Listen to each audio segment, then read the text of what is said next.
Hello everyone, welcome to History and Culture. Liu Bei, styled Xuanda, was a native of Zhuge County, Zhuge Commandery, in Yuzhou during the late Eastern Han Dynasty. He was of royal descent, a descendant of Liu Sheng, Prince Jing of Zhongshan from the Western Han Dynasty.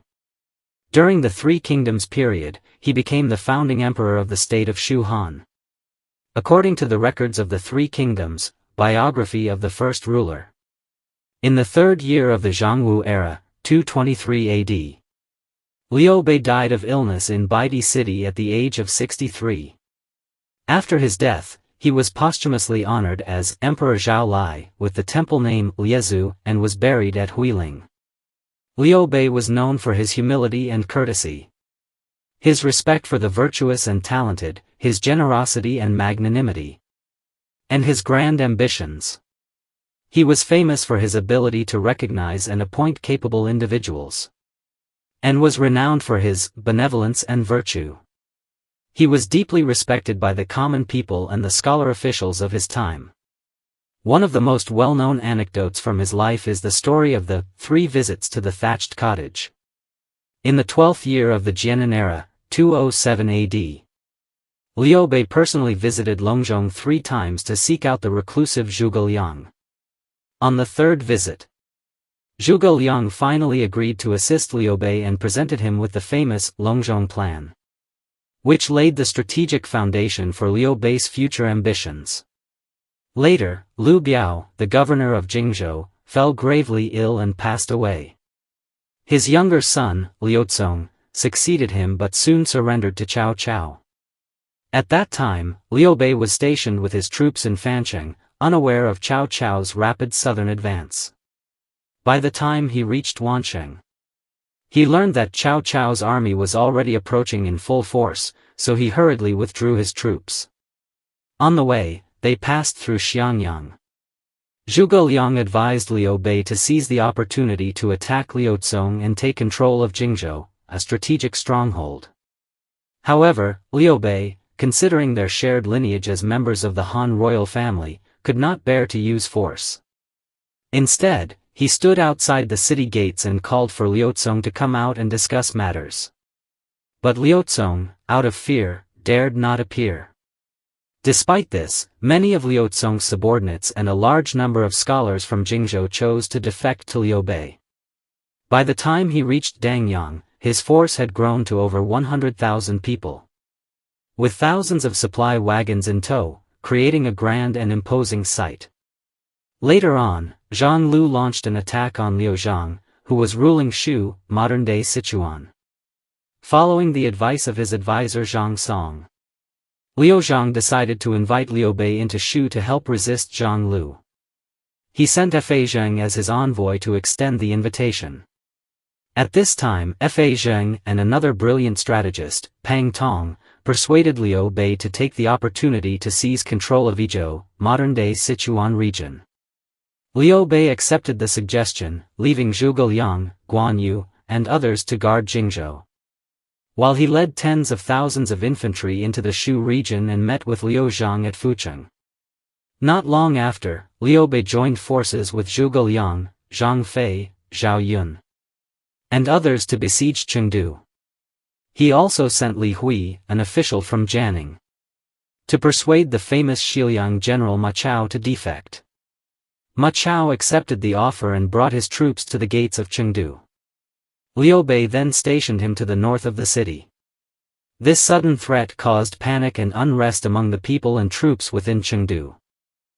Seeing the situation was hopeless, Liu Bei sent Jian Yong to persuade Liu Zhang to surrender.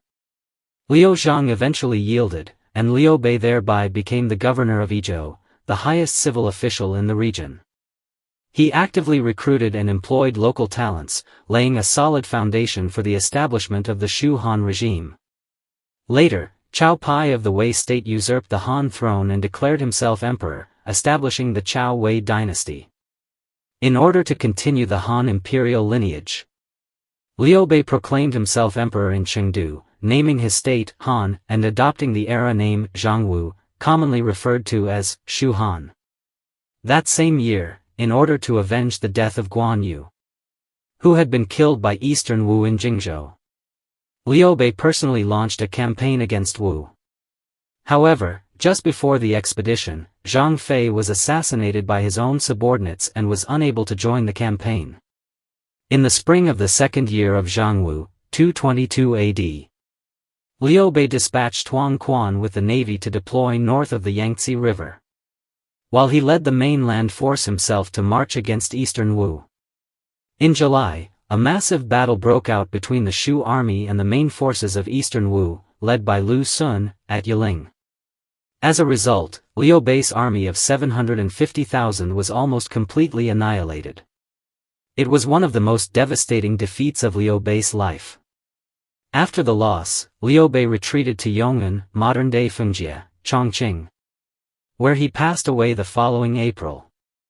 On his deathbed, Liu Bei was filled with regret and unwillingness to let go. Although historical records state that Liu Bei was buried in Huiling, the exact location of Huiling remained a mystery for centuries. The archaeological community debated this for many years until a major breakthrough emerged in recent times. In Lianhua village, located in Pengshan County, now Pengshan District, Maishan City, of Sichuan Province, there is an inconspicuous village that drew attention due to a peculiarly shaped small hill nearby. The hill is densely wooded and appears unremarkable at first glance, but upon closer inspection, its overall shape is unusually symmetrical, suggesting it may have been man-made rather than a natural formation.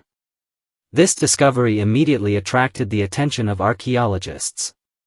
They rushed to the site to conduct field investigations, and through shallow subsurface detection and analysis, they initially concluded that it was a large-scale ancient imperial tomb.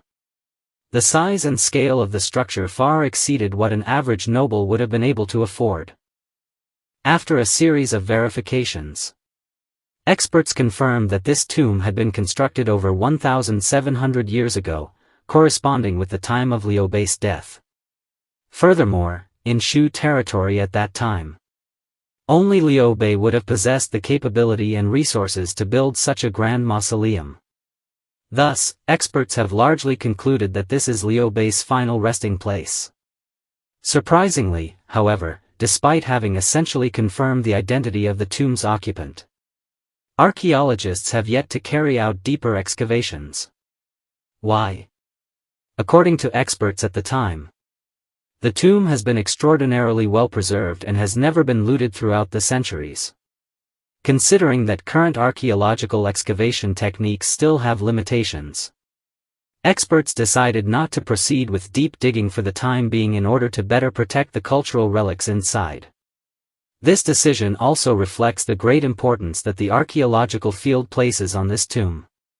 After all, an untouched, well-preserved, imperial-grade tomb that has survived for over 1,000 years is extremely rare, not just in China, but worldwide.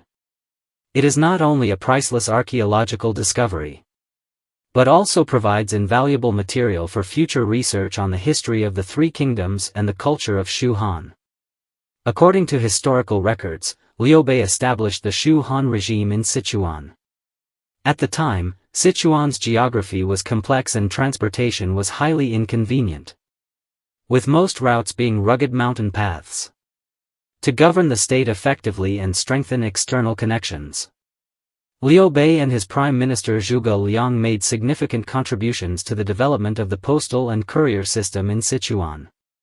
After proclaiming himself emperor, Liu Bei, aiming to resist the powerful northern state of Chao Wei, established a major northern military base in Hongzhang.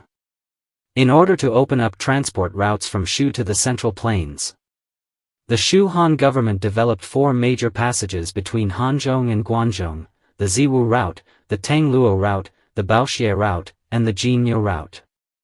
These roads later became vital transportation arteries linking southwest China with the Central Plains. At the same time, Shu Han established a critical military pass, Baishui Pass, in Hongzhang. The surrounding mountain ridges were dotted with beacon towers, which could be lit to signal danger. Moreover, along the 400 li route between Baishui Pass and the capital city of Chengdu, Numerous postal relay stations and guard posts were built to ensure the smooth delivery of messages and military supplies. Notably, a distinct feature of the Shu Han postal system was its reliance almost entirely on horseback couriers rather than carts. These couriers were called giran, postal riders. The reason for this setup was the treacherous and rugged terrain in Shu, which made it difficult for carts to travel, thus making horseback travel the only viable method for transporting documents and information across the mountains. In summary, despite the challenging transportation conditions of the time, Shu Han's postal, military communication, and diplomatic correspondence systems were well organized and efficient. These systems not only supported military operations but also fostered interaction among the three kingdoms, laying a solid foundation for Shu Han's further development.